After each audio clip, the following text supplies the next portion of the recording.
Hello everyone, today we are taking a look at the RadioMaster Pocket. It's not a radio you would put in your pocket, but some of the design intent is around a low price point. The CC 2500 version, which does like Fly Sky and FR Sky, comes in around $55, and the Express LRS version, which I have here, comes in around $65, so it's competing with some of the lowest price points on the market.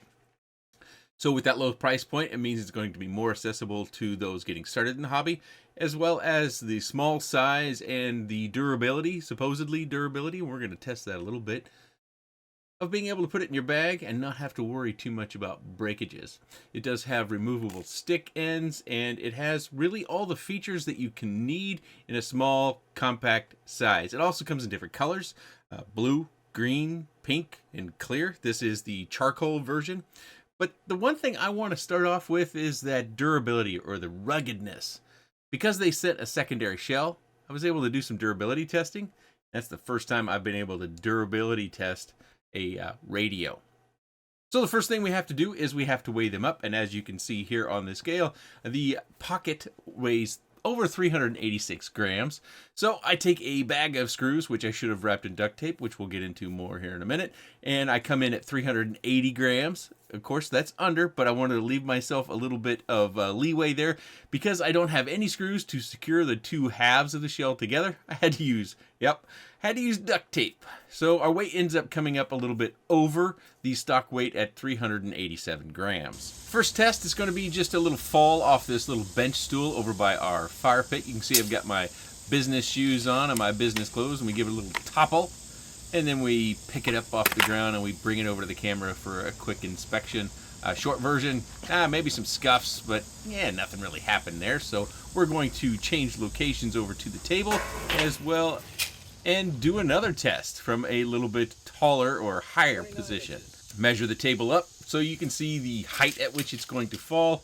Yeah, my tape measure's got to be 25 years old. It doesn't recoil all that well. Sometimes it needs a little fine tuning on that push in. And another topple down to the ground. That one landed pretty flat. Kind of a best case scenario. I guess I could have repeated these tests a bunch of different times to see if it had any impact. But I wanted to keep going higher, up to, well, further than what's reasonable. But so far, so good. Change our location over to the cabana. Measure up the bar top. And we're going to shove it off this one and give it a nice little flop down to the ground once again as it crashes and some screws fall out of my bag. Yeah, the screw bag shifted and then some screws started falling out, and our final weight will end up being less than stock weight. But after I get those picked up, we bring it over to the camera so we can get another look. Just some scuffs, some scrapes of the shell as you might expect falling on concrete. The duct tape seems to be holding up just fine, as one might expect. That does give it a little bit of an advantage in the durability testing. Again, this is not a one-to-one. We're not testing all the components. We're just kind of testing how rugged the shell is from these different heights. Now with some backyard or dad ingenuity, we stack a bar stool on top of the bar top, as well as an old bucket of pre-mixed joint compound, or mud as I oftentimes call it. 7 foot 1 inches. And we're going to put the radio up on top of that bucket and give it a little toss. This is higher than I would expect most radios to fall from, but I thought, give it another shot as some more screws fall out of my little baggie. I found after the testing, the baggie actually ended up with 3 holes, and we lost about, I think it was 6 grams in total through the 4 different drops that we did. It probably only dropped screws on the 3 tests, the last 3, but we're going to take it over to the camera again. And these are the screws that I've picked up so far. Of course, there are probably others out there on the patio or the concrete floor. Another view of the shell. We see some scuffs, which we'll take a closer look at back at the desk, but nothing very major to report. So as far as falling from a height of, what was that, 71 inches? So you would have to have the radio over the top of your head, unless you're super tall, and drop it on the ground to do any further testing. But I thought that was a fair point to stop the testing at. I'm not going to throw it up in the air to test to see the durability, because I think if you're throwing your radio up in the air, we should expect some damage. That's just not reasonable. So I've taken off the duct tape here, and as you can see, I've got some scuffs up here on the front, as you would expect. No cracks that I can really find, as well as these solder joints inside here. Everything seems to be intact. The wires on this side stayed inside their grooves. This particular wire came out of the groove. And quite honestly, before I did the testing, not even sure that wire was in there. So those solder joints held up to those impacts and around back here. A little more scuffing down here along those edges. It is worth noting that this would be covered by your rubberized grips, which it does have here on the back. We'll get more into this. So those scuffs would be actually protected in those falls that we've seen. But I don't see any cracks. And one of the things out of the box that I noticed that made me think to do this durability testing is how firm this feels in the hand. You know, I'm not weak, I guess. I do exercise. I do weight train, strength train, whatever you want to call it. Did I just find a crack? Is that possibly a crack right there? Maybe. It doesn't. If it's a crack, I'm not feeling it really give way. So, but one of the things that I just thought, even without the screws, because I didn't have screws that would secure both halves of the shells, and it didn't come with extra screws, that it just felt very hardy, and that kind of proves the point that this would be, at least the shell, would be a good case to pack in your bag. As far as some more features, it does have this antenna, so you can fold that down for your packing purposes. It does also rotate 90 degrees. I guess you would call that clockwise, possibly. We have sticks here on the front that do remove. We just unscrew them. These stick ends do measure 3 millimeters, so hopefully we can find aftermarket stick ends that work, as well as we have these little reservoirs or slots back here that these pop down in, and those do secure down in there fairly well. You actually have to pluck them out with your fingers, and they have one for each stick end, of course. Trim buttons on the front, power button. We have a lanyard here. It does kind of balance itself right there flat, so if you hang this from your neck, it is going to balance out well. We have our typical navigation buttons over here, speaker, and a roller over here. The roller does feel like it's plastic on RadioMaster's TX16 line, as well as some of the larger models, and even my favorite Zorro over here. They're metal, but this one is plastic, and that price point, that's not surprising. You know, at $65 or less, getting premium materials isn't something that I would at least expect. Bottom, our USB port that is for charging our SD card slot, as well as this port. The trainer port is up here, so I forget what this port is for, possibly for listening for audio that you might be storing on your SD card and you play. This does have Edge TX on it. Across the top, this would be for your FPV simulator. I did plug it in and I used Tiny Whoop Go, and it was able to calibrate the radio just fine, and I was able to use it normally. We have momentary buttons on each side here, the SD and SA. Then we have 3-position rockers here as well. Let me turn this a little bit. We have this dial over here we can run around. I'm not feeling a center point in this dial at all, so that could be an issue. I don't know for what purposes you might need to use a dial and how important the center point is, but I'm not feeling a center point. It does feel like it wouldn't necessarily move easily. If you were to bump that, it is kind of sticky a little bit. It takes a little bit of downward force on my finger in order to get the dial to turn. And then we have a momentary switch over here. So this switch, in my mind, would probably be used for a dual arming situation. So maybe you press this one and then you press this one down and you release it. Let's say it starts in the up position, then you push it down, and then you're armed. As far as additional features of the radio, I think you want to probably compare it to something like the RadioMaster Zorro, which is my daily driver. It is my favorite radio, and the gimbals are obviously smaller. I did ask RadioMaster about the possibility of getting all-metal CNC high-precision gimbals for the Pocket. They don't currently have plans, which, at that price point, isn't surprising, but if this radio ends up being very, very popular, you never know. I do hope that they make additional stick ends. One of the things I like, if you couldn't tell, is longer stick ends. So I use high rates on my quad. I have a video on my rates, but I don't know of any stick ends designed like this that would be longer, but if they're out there, please let me know. That way I can point other people to them as well. Again, I believe these are M3. That screw end measures at just about 3 millimeters long. Around back, we have these rubberized grips, and we have these little spots on both sides to where you can remove the grip. I've had this one off here recently, so I'll just go ahead and pop it off. You can see I've got 18650 cells, one on each side. So if you're going to run another module and it requires more than a single cell, 2S power or more, that should be fine. Of course, your runtime is going to vary depending upon the quality of the cell and your capacity of the cell. They tout, depending upon that size, you might get 5 to 7 hours of runtime. One of the things I think varies with the runtime is how you're powering the module internally. With ExpressLRS, this one goes up to 250 milliwatts, which is, for our purposes in FPV, going to get us a long ways. There has been testing done with ExpressLRS at like 25 milliwatts that has gone on 30-kilometer trips. Unfortunately, you probably won't find range tests online anymore. Wesley Vardy, Wesley, if you happen to see this video, thank you very much for all the content that you've made. Wesley did a lot of ExpressLRS long-range testing, and unfortunately, he was contacted by his local authorities, and one of the steps that he took to kind of mitigate his troubles was to take those videos down. Hopefully, everything is going to turn out okay. Once you get beyond visual line of sight, agencies, government officials, they don't like that stuff. So you're probably not going to find long-range testing done in FPV very much online, unless it's tied to kind of an obscure account or an account that's not tied to an individual, to try to be able to steer clear from any troubles. We do have this nano bay back here, which you could connect a 4-in-1 module to, or a crossfire module. Say you're switching your fleet, or you just have different receivers depending upon receiver availability when you built your quads or bought your quads. So you could slide that down and attach it right here. It is curved along the back side here, and that is a nice thing for me, and it fits my grip pretty well, although I don't stand to fly and I don't use a lanyard. As I showed you previously, it does balance pretty well with this little hook where you would place your hook.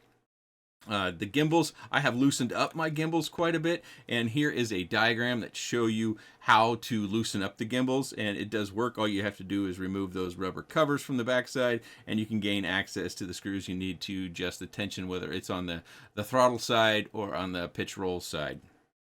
Pretty straightforward as far as whether you tighten or loosen, turning the screws clockwise or counterclockwise. Let's go ahead and turn it on so you can hear the speaker. Welcome to HTX. Got some switch warnings. And here we are. So you can see when you hit certain switches, you get lights. From back here, if I hit this switch, you see the light comes on and off. Hopefully you can see that with the camera. Same way over here, on and off. I don't think this one has a light associated with it. I didn't notice anything. And I'm not seeing any lights associated with the rockers either, but you do have various lights that you can see through the case. This is the charcoal case. They do have a clear. They obviously have a blue, green, and pink are all available. These are our trims. We can move things around as we wish.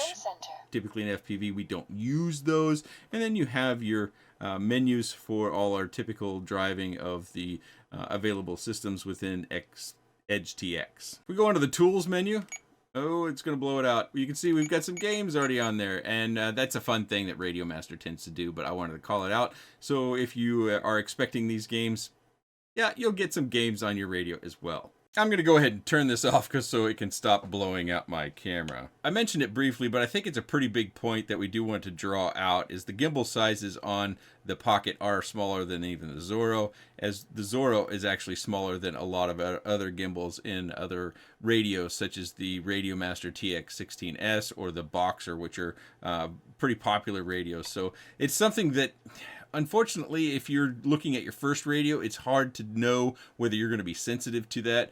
The best advice I can give you when it comes to picking out a radio or goggles is if you can get with someone or a group of someone's that are at a local flying field and just see if you can get your hands and face in those items to see how they fit for you. For me, I prefer and I have a strong bias for the smaller radios. It's been something that I've tried many different radios over the years. I spent probably a year and a half flying a larger box style radio. I wanted to love the Boxer as well, but when it comes to the size, I just can't get with the larger size. So when you're looking at these, know that the Zorro is my favorite and I'm biased towards this size of radio. As far as the gimbals, again, some people feel they lose precision with the gimbals. You can see on my Zorro, I use longer stick ends. I also use high rates on my quads. I think the longer stick ends help give me back a little bit of the precision. Although I did take my Echo 25, that's the frame of this, that's from Jack's 3D Printing. I'm running 2-inch props on it because I wanted to get some extra clearance between the prop and this Walk Snail 1S VTX. This is the original version. The light version has a different connector and it's smaller. So I took this out for a quick fly.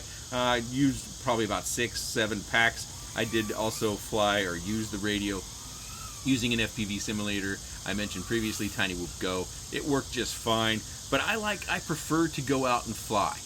And that's, even though I fly by myself and I fly in the same space, I still always find when it comes to testing, I like to go out and fly in the real world.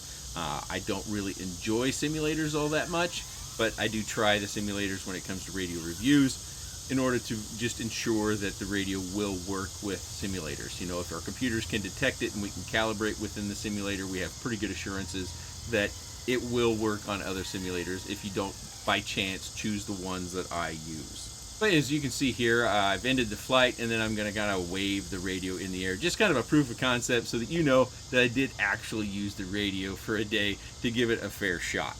One of the questions that's going to come up, and I really see it on a lot of radio reviews, specifically in goggle reviews as well, is am I going to switch? And I'm very close to switching, but it's these buttons at the top. I just can't get used to them. You know, when I grew up playing video games, well, it would have been high school when video games kind of came about. We didn't have gamepad style controllers for our video games. Those didn't come out until I think I was in adulthood and outside of college. But if you grew up using gamepad style game controllers and you're very comfortable with those, you know, those have those shoulder buttons and stuff like that, I think this will probably work fine for most people that are in that instance, and maybe even if you didn't. But I just find that I have a strong affinity, specifically when it comes to disarming quads, especially those 5 amp all-in-one ESCs that can be damaged if you crash and even grass and you have a stuck prop. That disarming very quickly is so important. And also our landing, I just can't quite get that when I'm using a button or a rocker on these style of radios. But otherwise, I did really like the radio. I actually didn't feel like I lost any sort of precision with my flight. Also, the Hall effect gimbals that are in here, they don't have any harsh or really sticking center point. That's something with gimbals, even when they say they're Hall effect gimbals on various radios. Sometimes you'll find it's got a little bit of a center point that you kind of rock through. You can actually feel it in your movement, and there's potential that your movement wouldn't quite be as slow. Of course, the smoothest gimbals I've ever used are the AG01, the all CNC metal gimbals that are really high precision. I really like those gimbals. They're expensive, and I believe I previously mentioned it. I asked RadioMaster about the potential of getting CNC gimbals for this one. Not very likely, but that's also not very surprising at this price point. I would like to see some alternative stick ends. If you're aware of a site or a manufacturer that makes stick ends that would work, or that you believe would work, please let me know. You'll probably just have to type out the name of the shop and the product that you might be referencing, because if you send me a link to it, YouTube in the comment section thinks all links are spam. So that's something that I would like to see. Hopefully RadioMaster comes out with their own. I would prefer longer stick ends, but there's potential that we just need to have not only longer, but maybe shorter for some people as well. But I do think they've done a nice job, especially with that price point, $65. How many radios can we find with this sort of feature set and can live up to those drops that I showed? That is $65, $55 if you go with the CNC 2500, but I would really suggest going with the Express LRS version. Again, if you've got Crossfire or some other module, you could put that on the back and use them both. And maybe you're transitioning your quads, or maybe you have all sorts of different flying aircraft and you've got some here and some there. You can make it work with the Nano Bay on the back as well as whatever has internal. Again, they have different colors of shells that you can get as well. I mentioned that a couple of times. I do wish mine would have shipped in blue. You know, I have an affinity for blue all the time. This probably doesn't come up on camera very well, but I do like this blue. And the clear, the ability to see through it and having those lights on the inside is another cool feature. especially at $65. At this moment, I don't know who all is going to have these. I think you'll probably have to, if you want to in the short run, get one from RadioMaster direct.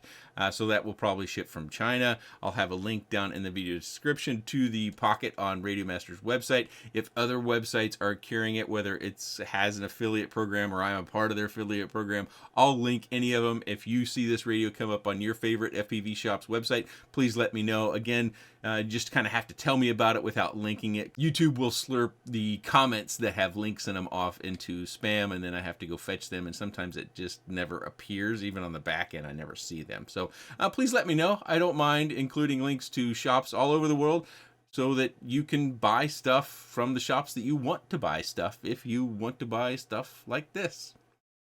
If you have any comments, questions, suggestions, or otherwise, please let me know in the comments section below. I appreciate your time. Thanks for watching.